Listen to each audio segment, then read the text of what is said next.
ಒಂದು ಫಿಲ್ಮಿಗೆ ಸಂಗೀತಕ್ಕೆ ಎಷ್ಟು ತಗೋತೀವಿ ಸರ್? Depending on sir. ನಾನು ಪಾರ್ಟಿ ಮೇಲೆ. ಅಂದ್ರೆ ಆ ಸಿನಿಮಾದ ರಿಕ್ವೈರ್ಮೆಂಟ್ ಮೇಲೆ. Okay okay. ಅದಾದ್ಮೇಲೆ ಏನು ಎಲ್ಲ ಕಮ್ಮಿ ಬಜೆಟ್ ಸಿನಿಮಾಗಳು ಮಾಡಿಕೊಟ್ಟಿದ್ದೆ.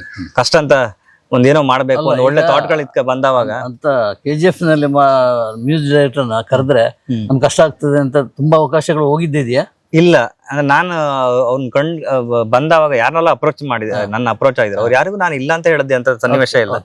ಇದ್ದದ್ದು ಬಜೆಟ್ ನ ಅವ್ರು ಕತೆ ಕೆಡ್ದವಾಗ ಇದಕ್ಕೆ ಇಷ್ಟು ಹಾಕಿದ್ರೆ ಖಂಡಿತ ವರ್ಕ್ ಆಗುತ್ತೆ ಅಂತ ಹೇಳಿದಾಗ ಅದು ಅವ್ರಿಗೆ ಸೂಟ್ ಆಗದೆ, ಇಲ್ಲ ಸರ್ ಖಂಡಿತ ಮುಂದೆ ನೀವು ಹೇಳ್ದಲ್ಲ, ನಾನು ಅವ್ರು ಯಾರೇ ಬಂದ್ರು ಅವ್ರನ್ನ ಎಜುಕೇಟ್ ಮಾಡಿ ಕಳಿಸ್ತಾ ಇದ್ದೆ. ಹೇಗಿದೆ ಏನ್ ಮಾಡಿದ್ರೆ ಏನಾಗುತ್ತೆ, ಎಷ್ಟು ಖರ್ಚು ಮಾಡಿದ್ರೆ ಏನಾಗುತ್ತೆ ಅಂತ ಹೇಳಿ ಎಲ್ಲ ನನ್ಗೂ ಗೊತ್ತಿರುವಂತ ಇನ್ಫಾರ್ಮೇಶನ್ ಅವ್ರು ಎಲ್ಲರಿಗೂ ಕೊಟ್ಟು ಅದಾದ್ಮೇಲೆ ಅವ್ರಿಗೆ ಹೇಳ್ತಿದ್ದೆ ನಿಮ್ಗೆ ಏನ್ ಮಾಡ್ಬೋದು ನೋಡಿ. ಅದ್ರಲ್ಲಿ ಕೆಲವರು ಪಾಪ ಅಡ್ಜಸ್ಟ್ ಮಾಡ್ಕೊಂಡು, ಎಕ್ಸಾಂಪಲ್ ತುಂಬಾ ಸಿನಿಮಾಗಳಿದೆ. ಈಗ ಕ್ಷೇತ್ರಪತಿ ಆಗಿರ್ಬೋದು, ಆಮೇಲೆ ಅಭಿರಾಮಚಂದ್ರ ಆಗಿರ್ಬೋದು, ತುಂಬಾ ಸಿನಿಮಾಗಳಿತ್ತಲ್ಲ. ಅಂದ್ರೆ ಸಣ್ಣ ಬಜೆಟ್ ಸಿನಿಮಾಗಳೇ. ನನ್ನ ಹತ್ರ ಏನ್ ಶಕ್ತಿ ಮೀರಿ ಸಾಧ್ಯತೆಗಳಿದೆಯೋ ಎಲ್ಲ ಇನ್ನೂ ಆಗಿರೋದ್ರಿಂದ ನನ್ನ ಹತ್ರ ಬೇರ್ ಮಾಡುವಂತ ತಾಕತ್ತಿರುವಂತ ಸಿನಿಮಾಗಳಿಗೆ ನಾನು ಸಹಾಯ ಮಾಡಿದ್ದೇನೆ. ನಾವು ಈಗ ಬರುವಾಗ ಒಂದು ಯೋಚನೆ ಮಾಡಿದ್ವಿ, ಆಗಿದ್ದ ಯೋಚನೆ ಈಗ ಬದಲಾಗಿದೆ. ಮತ್ತೆ ಮಾತಾಡಿದ್ಮೇಲೆ ಬರುವಾಗ ಇಷ್ಟು ದೂರ ಅದ್ರೊಳಗೆ ಹೋಗ್ಬೇಕು, ಅಲ್ಲಿ ಹೋಗ್ಬೇಕು, ಇಲ್ಲಿ ಹೋಗ್ಬೇಕು, ಬರ್ತಾರ ಒಂದು 2 ಹೆಲಿಕಾಪ್ಟರ್ ಬೆಂಗಳೂರಿನಲ್ಲಿ ಇಟ್ಕೊಂಡ್ರೆ, ಇಲ್ಲೊಂದು ಹೆಲಿಪ್ಯಾಡ್ ಮಾಡ್ಕೊಂಡ್ರೆ ಆರಾಮಾಗಿ ಅದಲ್ಲೇ ಪ್ರೊಡಕ್ಷನ್ ಎಲ್ಲ ಇಲ್ಲಿ. ನೀವು ಅದೇ ನೋಡಿ ನನ್ನ ತಲೆಯೊಳಗಿದ್ದು ನೀವು ಹೇಳಿದ್ರೆ ಆಲ್ರೆಡಿ ಜಾಗ ತಗೊಂಡಾಗಿದೆ. ಅಯ್ಯೋ ನಿಜವಾಗ್ಲು ಹೆಲಿಪ್ಯಾಡ್ ಮಾಡೋದಕ್ಕೋಸ್ಕರ 1 ಎಕರೆ ಜಾಗ ತಗೊಂಡಿದೆ. ಓಕೆ. ಬಹುಶಃ 2026 ಅಷ್ಟೊತ್ತಿಗೆ ಹೆಲಿಕಾಪ್ಟರ್ ಆಗತ್ತೆ. ಕರೆಕ್ಟ್ ಆಗಿದೆಲ್ಲಪ್ಪ. Super super. ಅಂದ್ರೆ ಇದು ಅಜಯ್ ದೇವಗನ್ ಅವರು ಇಲ್ಲಿ ಬರ್ಬೇಕನ್ನ ಹೇಳಿದಾಗ ನಿಮ್ಮಲ್ಲಿ ಹೆಲಿಪ್ಯಾಡ್ ಇತ್ತ ಕೇಳಿದ್ರು.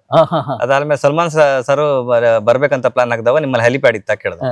ಇದು 2 ಕೇಳಿದವಾಗ ಅನ್ಸ್ತು, ಅಯ್ಯೋ ಇದ್ದಿದ್ರೆ ಅಂತ ಅನ್ಸ್ತು. ಸಲ್ಮಾನ್ ಬರೋದು. ಸೊ ಹಂಗಾಗಿ ಅದನ್ನ ನಿರ್ಧಾರದಲ್ಲೇ ಜಾಗ ತಗೊಂಡು ಖಂಡಿತ ವರ್ಕೌಟ್ ಆಗ್ತದೆ 100%. ಹೌದು. ಯಾಕಂದ್ರೆ ಸಣ್ಣ ಸಣ್ಣ ಇದೆಲ್ಲ ಪ್ರೊಡಕ್ಷನ್ ಅವರು ಹೆಲಿಕಾಪ್ಟರ್ ನಲ್ಲಿ ಬಂದು ಇಲ್ಲಿ ಮಾಡಿಸ್ಕೊಳ್ಳಿಕ್ಕೆ ಹೌದು ಪ್ರಾಬ್ಲಮ್ ಆಗುತ್ತೆ. ದೊಡ್ಡ ಇದೆಲ್ಲ ಬಂದ್ಬಿಡ್ತದೆ. ಅದಕ್ಕಲ್ಲಿ ಇಷ್ಟಕ್ಕೂ ನನಗೆ ಆ ಪ್ರಶ್ನೆಗೆ ಉತ್ತರ ಹೇಳಲಿಲ್ಲ. ಯಾವ್ದು ಒಂದು ಫಿಲ್ಮಿಗೆ ಎಷ್ಟು ತಗೋತೀರಿ? ನಾನು ಡಿಪೆಂಡಿಂಗ್ ಅಂತ ಹೇಳಿ ಹೇಳ್ತೇನೆ ನಿಮ್ಗೆ. ಅದು ಅದ್ರಲ್ಲೇನಿದೆ. KGF ಗೆ ಅವರೇ ಕೊಟ್ಟಿದ್ದು ನನಗೆ ಮೊದಲನೇ ಪ್ರೊಡಕ್ಷನ್ ಹೌಸು ಹತ್ರ ಒಂದು 2.5 3 ಕೋಟಿ ಖರ್ಚುಗಳನ್ನ ಮಾಡಿ ಬಂದ ಪ್ರಾಫಿಟ್ ಅಲ್ಲಿ ಶೇರ್ನ ಕೊಟ್ಟಂತ ಏಕೈಕ ಕಂಪನಿ.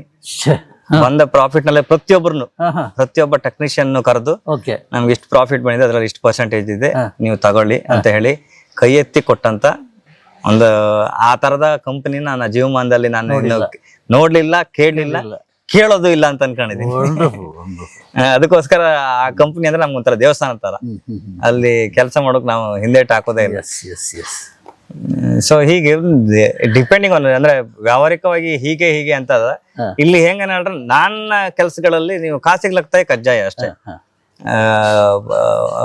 8 ಕೋಟಿ 10 ಕೋಟಿ ತನಕನೂ ನೀವು ಖರ್ಚು ಮಾಡೋಕೆ ತಯಾರಿದ್ರೆ ಅದನ್ನ ಆ ಮಟ್ಟಕ್ಕೆ ನಿಲ್ಲಿಸುವಂತ ತಾಕತ್ತು ಸಂಗೀತಕ್ಕಿದೆ.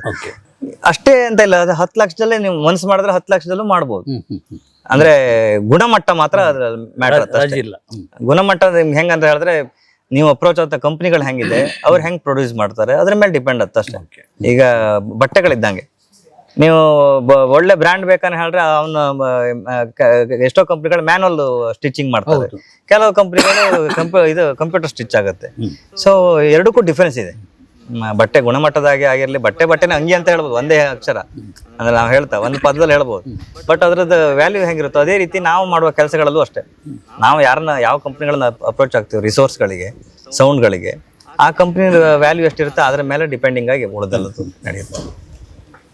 ಎಸ್, ಮುಂದೆ ಯಾವತ್ತಾದ್ರೂ ಒಂದು ದಿವಸ ನಮ್ಮನ್ನು ಕೂಡ ಹೆಲಿಕಾಪ್ಟರ್ನಲ್ಲಿ ಕರೆಸುವಂತ ಸಂದರ್ಭ ಬರಲಿ. ಖಂಡಿತ ಭಗವಂತ ನಡೆಸಿದ್ರೆ ಏನ್ ಬೇಕಾದ್ರೆ ಆಗ್ತದೆ.